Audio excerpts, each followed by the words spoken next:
देखिए, अभी कौन स्टेट प्रेसिडेंट है, वो कौन थे, अभी कौन चला गया, इसके बारे में हम लोगों को कोई मतलब जानने का इच्छा भी नहीं है, इंटरेस्ट भी नहीं है, क्योंकि तृणमूल पार्टी ऑलरेडी ख़त्म हो चुका है नहीं कुछ। और हम लोगों का विजन है कि बंगाल नया बंगाल हम लोग अच्छे से तैयार करें, उसके ऊपर हम लोग फोकस है, हम लोग का मिशन है। और वो पार्टी क्या कर रहा है, हम लोग को इसमें कोई इंटरेस्ट नहीं है। लोगों को लेके और जो नाम को लेके है, एक एक खेमा जो है ऋतु तो जिन लोगों ने इलेक्शन कमीशन में गए हैं, कल उनकी लगभग वो सुनवाई होने की बातचीत है। क्या कहना चाहेंगे जिस तरह से लोगों को लेके और पार्टी ऑफिस को ताला लगा दिया गया है, फिर ये लोग जाते हैं, जो अभी चल रहा है उसको देखते हुए क्या करना है? बस यही बोलना है कि जो इलेक्शन कमीशन का जो नियम है, जो संविधान का कानून का जो नियम है, कानून से चलेगा। उसमें जिसको मतलब जैसा उन्होंने पार्टी तैयार किया था, जिन लोगों को लिया था वही लोग उसको धोखा दिया, जो भी किया है, तो उन लोगों का है कि कौन किसको मिलेगा, ये तो इलेक्शन कमीशन कोर्ट कानून के ऊपर है। लेकिन आज जिस इलेक्शन कमीशन के बारे में लगातार वो कटाक्ष करते हुए आ रहे हैं कि वैनिश कुमार और ज्ञानेश कुमार जी को कहते हुए आ रहे हैं, तो ये पॉलिटिकल सेटिंग की भी बात करते हैं कि कहीं ना कहीं उनका पॉलिटिकल सेटिंग है और इस तरह का एक एजेंडा जो है बीजेपी चला रही है। देखिए, दुख तो लगेगा ही ना। 15 साल से इतना लूटा है सरकार, उसको 1% भी इसको मालूम ही नहीं था कि सरकार हाथ में ऑलरेडी चले गए हैं। जब अभया का जो आरजी का जो इंसिडेंट हुआ था, उस दिन ही अभया का मतलब उस दिन ही सरकार एक्चुअली चले गए थे। तो अभी इनको पता ही नहीं था कि आहिस्ता आहिस्ता करके नीचे का जो मिट्टी है वो भी चला गया है, आहिस्ता आहिस्ता करके टीएमसी का कुछ है ही नहीं, वो एक्चुअली वो वैनिश हो गया है। इसलिए इसको मतलब पता भी नहीं चला है कि तृणमूल पार्टी का जो लुटेरा था, जो चोर डकैत था, वही लोग ही सिर्फ पार्टी में थे, बाकी कुछ लोग ही नहीं थे। तो 3 दिन में पार्टी खत्म हो गया है, तो खुद को बोले कि वैनिश तृणमूल हो गया पूरा। और जो हमारा नियम होता है, जो एक संविधान से, जो इलेक्शन कमीशन का नियम होता है, ऐसे नियम ही हुआ है। जनता का आशीर्वाद मिला है, अभी जनता का आशीर्वाद को लिए तो कोई शक होना नहीं चाहिए ना। देखिए, पूरा देश में बीजेपी का जो हम लोग यज्ञ देख रहे हैं, जो सेवा का यज्ञ देख रहे हैं, इसमें कोई ऐसा सनातनी का जो हम लोग देख रहे हैं कि महाकुंभ से शुरू करके जो अयोध्या देखिए, जो भी हम लोग देख रहे हैं, इसमें कोई किसी को शक होगा क्या? जो महाकुंभ को मृत्यु कुंभ बोलते हैं, वो हिंदुत्व के बारे में बोलेंगे, उससे हम लोग को शिक्षा लेना पड़ेगा। तो ये हम लोग देख लिया है कि इतना सालों से हिंदू के साथ पश्चिम बंगाल में कैसे अत्याचार हुआ है, कैसे हम लोग को रामनवमी में हम लोगों को केस दिया गया है, अभी भी हम लोगों के ऊपर केस है।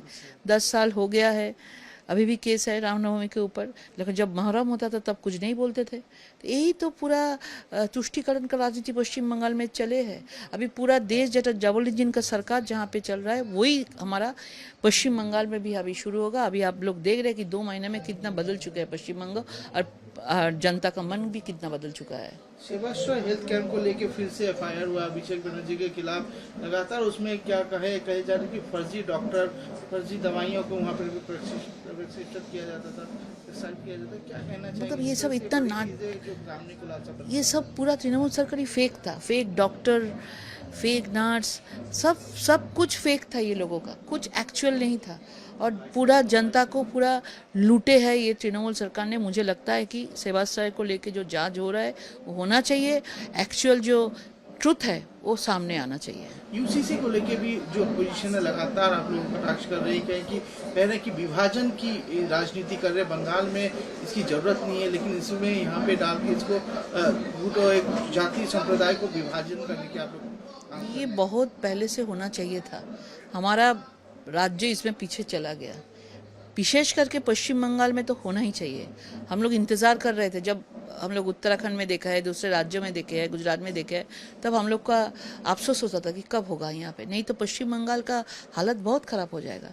हमारा नया मुख्यमंत्री आया है, हम लोगों का पूरा उम्मीद है कि यूसीसी लागू होगा और पश्चिम बंगाल बहुत आगे डेवलपमेंट के विकास से बढ़ेंगे। 21 जुलाई को लेके भी संशय है, जिस तरह से दोनों गुटों में अभी ये चल रहा है कि कौन असली तृणमूल है, कौन नकली है, इसको लेके अभी वो लोग आपस में ही लड़ रहे हैं। अब 21 जुलाई को लेके भी दोनों गुटे आपस में है कि कौन बनाएंगे, नहीं बनाएंगे, कहाँ पे करना है, इसको लेके भी अभी तक क्लियरेंस नहीं हो रहा है। क्या कहना चाहिए? 21 जुलाई तो मतलब किस विषय में 21 जुलाई होता था वो भी किसी को पता ही नहीं है। इतना दिनों से तो 21 जुलाई चलता है कि एक सर्कस चलता है, वहाँ पे गाना चलता है, पूरा ड्रामा चलता था 21 जुलाई में।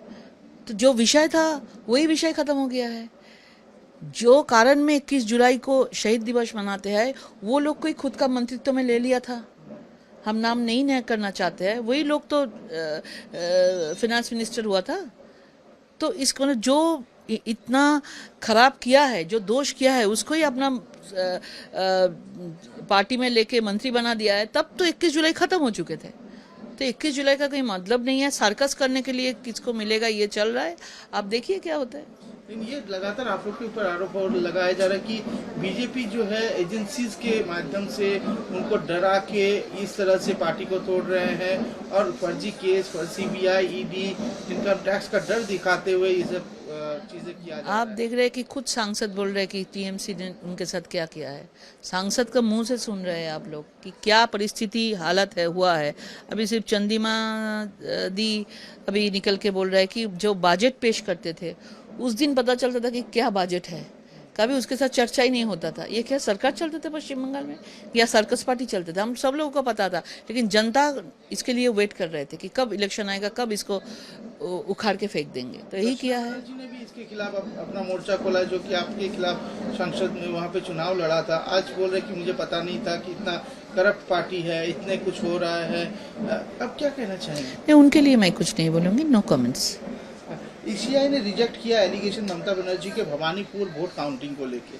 सीआई ने जो ममता बनर्जी ने कहा था कि वहाँ पे जो काउंटिंग के दौरान कुछ ना कुछ गड़बड़ की गई है, उसको रिजेक्ट कर दिया। देखिए एक्चुअली वो हार चुका है और ये कभी भी वो अगर बोलेगा तो करेंगे, लेकिन जो फैक्ट है उसको मानना पड़ेगा। वो मान नहीं पाते हैं कि वो हार चुका है। नंदीग्राम में भी जब 2021 में नंदीग्राम के इलेक्शन हुआ था तब भी वो मान नहीं पाया, बार बार बोलते थे। अभी भी वो मान नहीं पा रहा है कि वो हार गया है।